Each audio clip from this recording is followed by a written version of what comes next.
Selamat sore. Berdirinya kami di sini, kami ingin mempresentasikan materi yaitu biografi tokoh pendidik dari dalam negeri maupun luar negeri. Pertama-tama sebelum dimulainya presentasi, kami ucapkan terima kasih kepada Bu Eva Sri Agustin selaku guru mata pelajaran Bahasa Indonesia di kelas kami, karena sudah memberikan kesempatan untuk kami untuk menjelaskan materi tersebut.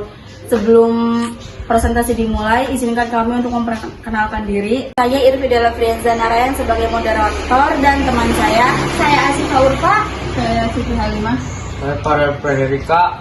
Tanpa berlama-lama, mari kita menjelaskan materi yang telah ditugaskan dari Bu Eva. Assalamualaikum warahmatullahi wabarakatuh. Nama saya Farel Frederika. Saya akan membacakan riwayat singkat masa kecil hingga wafat Soekarno. Nama lengkapnya yaitu Insinyur Soekarno. Tempat dan tanggal lahir Surabaya 6 Juni 1901. Orang tuanya yaitu Raden Sukromi Sosrodjiharjo. Dia menjadi seorang guru. Dia adalah ayah Soekarno, dan ibunya yaitu Ida Ayu Nyoman Rai. Dia seorang bangsawan Bali. Riwayat pendidikan Soekarno yaitu pernah belajar di ELS di Mojokerto, HBS di Surabaya, ITB di Bandung. Ya, menjadi jurusan teknik sipil di ITB dan mendapat gelar insinyur. Soekarno wafat pada 21 Juni 1970 di Jakarta, dimakamkan di Blitar, Jawa. Karya-karya dan pemikiran yang berpengaruh yaitu Pancasila, konsep dasar negara yang beliau rumuskan dan sampaikan pada 1 Juni 1945.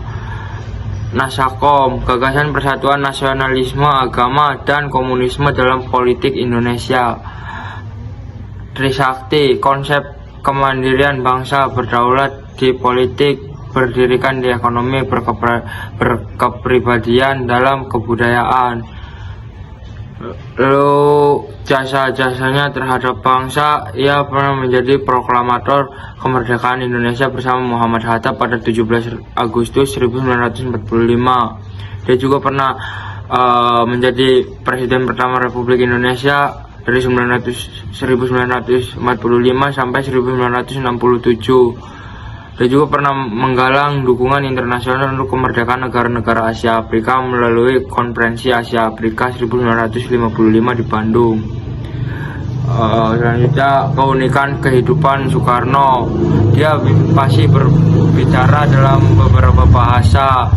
Dia menguasai bahasa Indonesia, Jawa, Belanda, Inggris, Jerman, Arab, dan Jepang. Memiliki kemampuan orasi luar biasa yang mampu membakar semangat rakyat. Dia juga seorang arsitek yang turut merancang beberapa bangunan ikonik seperti Monumen Nasional dan Masjid Istiqlal. Kehidupan penuh warna baik di bidang politik maupun pribadi, dan dikenal karismatik. Wassalamualaikum warahmatullahi wabarakatuh. Assalamualaikum warahmatullahi wabarakatuh. Perkenalkan, nama saya Asifah Urfa dari kelas 12K. Di sini saya akan menjelaskan biografi tentang Paulo Regrus Neves Freire. Yang pertama ada riwayat hidup. Nama lengkapnya tuh Paulo Regrus Neves Freire. Tempat lahirnya tuh Recife, Pernambuco, Brazil. Tanggal lahirnya 19 September 1921. Tanggal meninggalnya tuh 2 Mei 1997. Tempat meninggalnya tuh di Sao Paulo, Brazil. Selanjutnya ada karya dan prestasi. Karya yang pertama tuh ada Education for Critical Consciousness. Yang kedua ada Pedagogy of Hope. Yang ketiga ada Pedagogy of Freedom. Prestasinya tuh ada diakui sebagai bapak pendidikan kritis, diberikan lebih dari 35 gelar doktor kehormatan dari berbagai universitas di dunia. Yang ketiga tuh ada jasa-jasa di masyarakat. Yang pertama tuh ada mengembangkan pendidikan literasi untuk orang dewasa miskin di Brazil agar mereka dapat membaca, menulis, dan memahami dunia di sekitar mereka. Yang kedua ada mempromosikan pendidikan sebagai proses dialog dan pembebasan, bukan sekedar transfer pengetahuan. Yang ketiga ada selama pengasingannya, karena kudeta militer di Brazil, ia membantu program pendidikan di negara-negara seperti Chili, Nicaragua, dan Angola. Yang ketiga ada keunikan Paulo Freire. Keunikannya tuh yang pertama ada menciptakan metode pendidikan yang dialogis, bukan metodologis atau guru belajar dari murid, murid belajar dari guru. Yang kedua ada melihat pendidikan sebagai alat pembebasan, bukan penindasan. Yang ketiga ada berani melawan seperti pendidikan tradisional yang memosisikan murid sebagai wadah kosong. Sekian dari saya. Terima kasih. Mohon maaf bila ada salah kata. Wassalamualaikum warahmatullahi wabarakatuh. Assalamualaikum warahmatullahi wabarakatuh. Saya Rifidila Frienza Narayan dari kelas 12K. Saya ingin mempresentasikan biografi tentang Sri Sultan Hamengkubuwono IX. Yang pertama dari riwayat hidup, beliau lahir dengan nama Gusti Raden Mas Doro Jatun dan lahir pada tanggal 12 April 1912 di Yogyakarta. Kemudian beliau wafat pada tanggal 2 Oktober 1988 di Washington, District of Columbia, Amerika Serikat.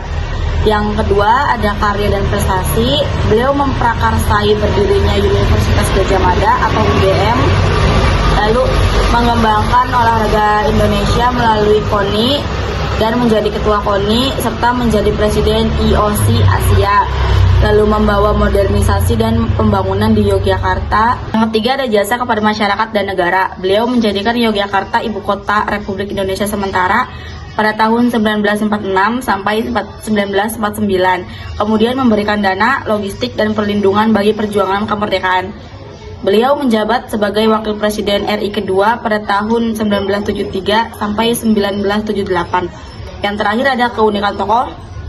Beliau mengamalkan prinsip tahta untuk rakyat dan beliau pemimpin yang rendah hati, sederhana, dan sangat dekat dengan masyarakat. Lalu beliau menyerahkan sebagian harta keraton kepada negara tanpa meminta pamrih dan tanpa meminta kembali. Sekian dari saya. Selebihnya mohon maaf jika ada kesalahan kata. Wabillahi taufiq wal hidayah. Wassalamualaikum warahmatullahi wabarakatuh.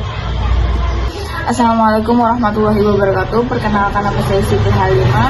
Saya di sini ingin mempresentasikan biografi John Dewey. Yang pertama itu ada riwayat hidup. Nama lengkapnya itu John Dewey, lahir pada 20 Oktober 1859 di Burlington, Vermont, Amerika Serikat. Wafatnya itu 1 Juni 1952 di New York, Amerika Serikat. Pendidikannya itu lulus dari University of Vermont tahun 1879, meraih PhD di Johns Hopkins University tahun 1884. Pernah mengajar di University of Michigan, University of Chicago, dan Columbia University. Yang kedua itu ada karya dan prestasi. Karyanya itu ada Democracy and Education pada tahun 1916, ada Experience and Education pada tahun 1938, dan ada The School and Society pada tahun 1899. Dan prestasinya itu dikenal sebagai pendiri filsafat pragmatisme dan diakui sebagai bapak pendidikan progresif di Amerika Serikat, dan gagasan-gagasannya diadopsi di banyak negara termasuk Indonesia. Yang ketiga itu ada jasa di masyarakat, mengembangkan konsep learning by doing dalam pendidikan, menolak pendidikan tradisional yang hanya fokus pada hafalan, dan aktif dalam gerakan sosial dan politik, memperjuangkan demokrasi dan keadilan sosial. Keempat, terakhir ada keunikan tokoh, menggabungkan filsafat, psikologi, dan pendidikan secara praktis, menekankan pengalaman nyata sebagai dasar belajar, dan terakhir konsisten memperjuangkan pendidikan yang membebaskan dan memanusiakan siswa. Itu saja presentasi dari saya. Maaf jika ada salah kata, selebihnya mohon maaf. Wassalamualaikum warahmatullahi wabarakatuh. Sekian yang dapat kami presentasikan. Kurang lebihnya mohon maaf jika ada kekurangan, dan terima kasih kepada Bu Eva Sri Agustin karena telah memberikan kesempatan untuk kami agar mempresentasikan materi tersebut. Burung Irian, burung cendrawasih, cukup sekian dan terima kasih. Wassalamualaikum warahmatullahi wabarakatuh.